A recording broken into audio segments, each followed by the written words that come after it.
Hi, this is Dr. Ed Kim. Hi, this is Agun Namani, a medical student here at UCSF. And today we're going to talk about evidence-based medicine. And this is part 2 of our tutorial on case presentations for the core surgery rotation. So today we're going to talk about the idea that knowledge, medical knowledge, is a dynamic process, not something static. So it's not a still photo, but actually a moving picture, a motion picture. Cool, I like that idea. Sounds really sincere, Agana, but we'll go from there. So what I want you guys to understand is that there's a past. I know when we talk about dynamic, you young people like to think about the future, but I really want to focus on the idea that there's a past to the knowledge and the accumulation of knowledge. Okay? And the two best ways, I think, to try to illustrate this, concept is to look at the accumulation of medical knowledge through the idea of scientific method. Medicine being a science, right? And also look at it from a historical perspective with examples that will kind of illustrate this process of scientific method.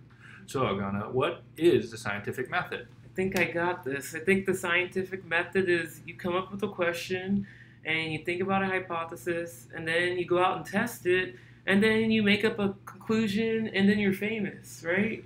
No. Oh. Well, you're partly right, but that is actually not an accurate description of the scientific method.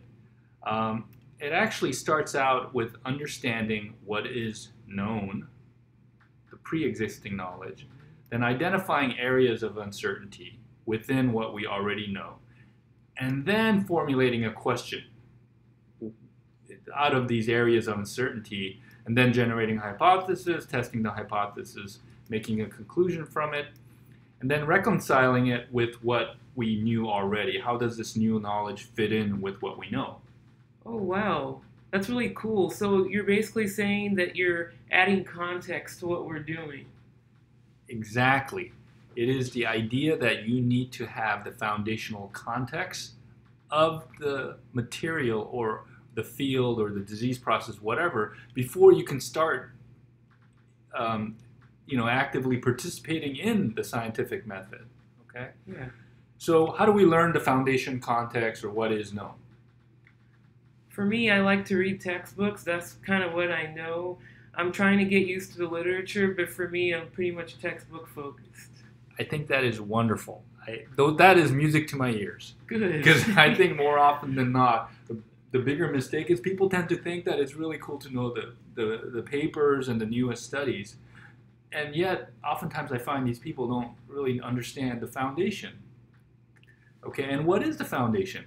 I think the key aspects of foundation that can be learned are things like mechanism and pathophysiology of the disease process.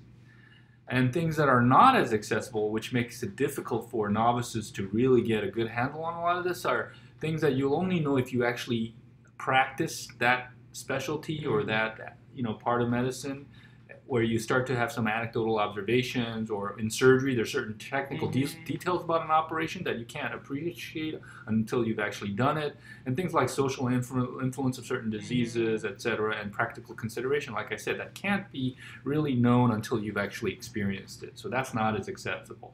But going back, it is accessible.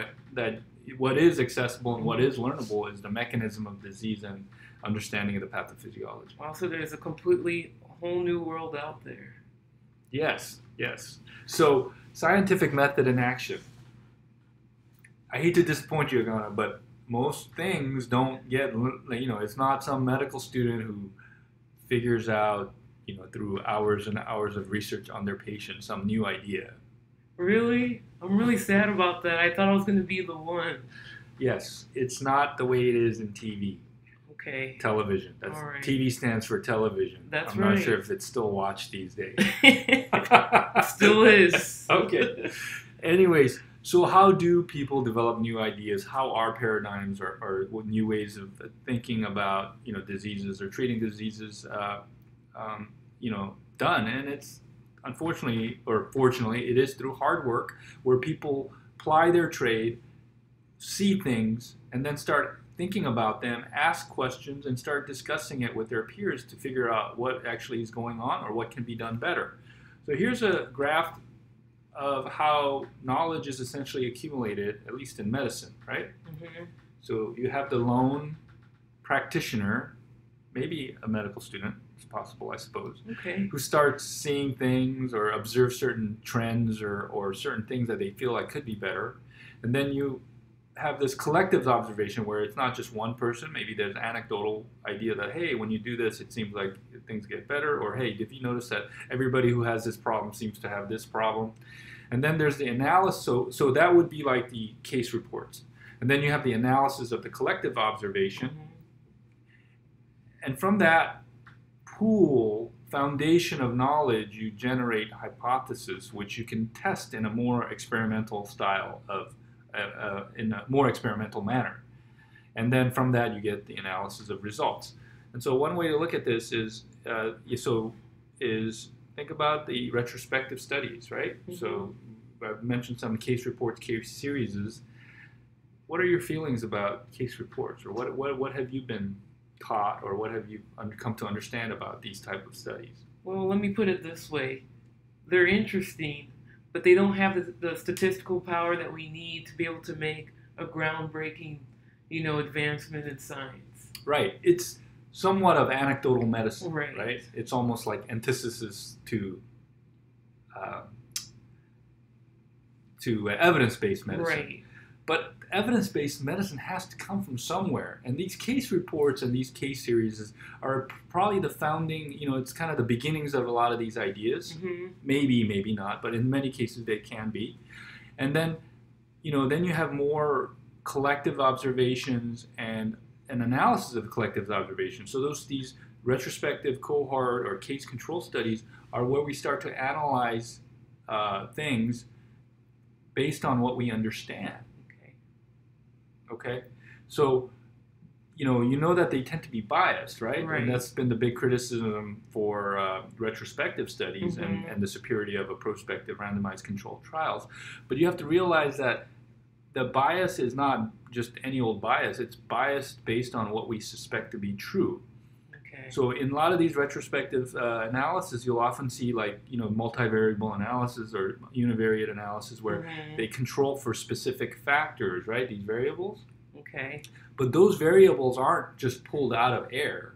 Mm-hmm. Those are the variables that people in the collective experience have observed to be possibly affecting the outcome. So those are variables that we suspect to be impacting the outcome.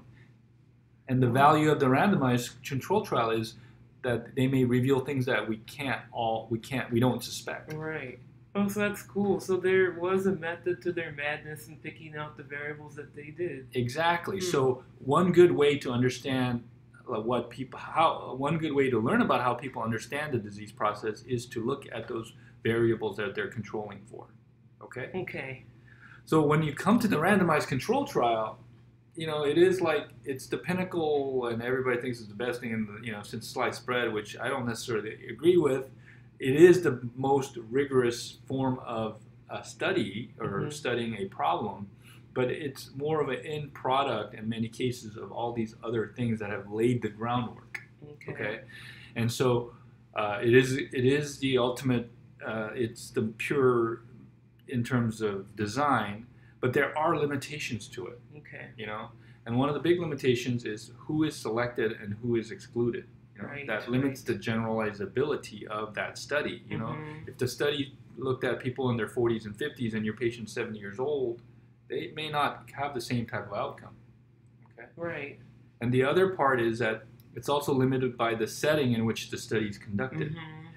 In these randomized trials, things are very under a lot of control. Mm-hmm. People are very careful looking at this, measuring stuff, mm-hmm. right? So, and they're often done in academic centers. Right. But so it's almost like the best case scenario or the most well organized. But as you know, in reality, in the real world, things are not as well organized. So to say that something that was possible in an academic center may not necessarily be the same in a different center or different setting, different population. Right. So it's important to recognize that limitation as well. Okay, so it's kind of like a Neverland situation.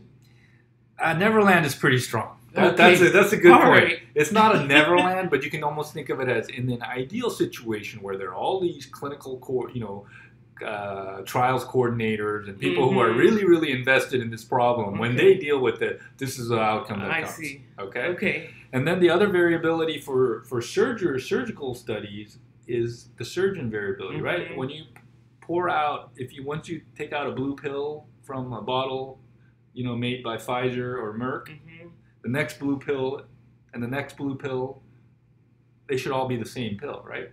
As long as there's good quality control and it's not a counterfeit or something like that. Right. No bad jokes. Okay. I know. You got me. You know me too well. Had to bite my tongue there. Okay. So the only real variability is the patient, right? How's the patient going to react to your intervention, which is a pretty standardized intervention. But in surgery, there's variability not only in the patient, but in the surgeons.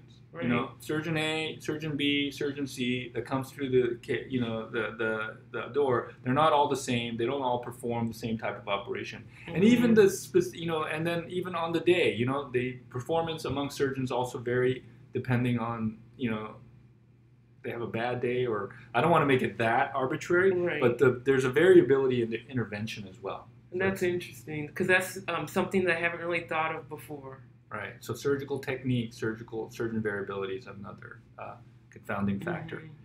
Anyway, so what that brings us to is the idea for you guys to understand that certain facts in medicine, whether that are not something that just exist in a vacuum. They were accumulated through years and years of practice, etc.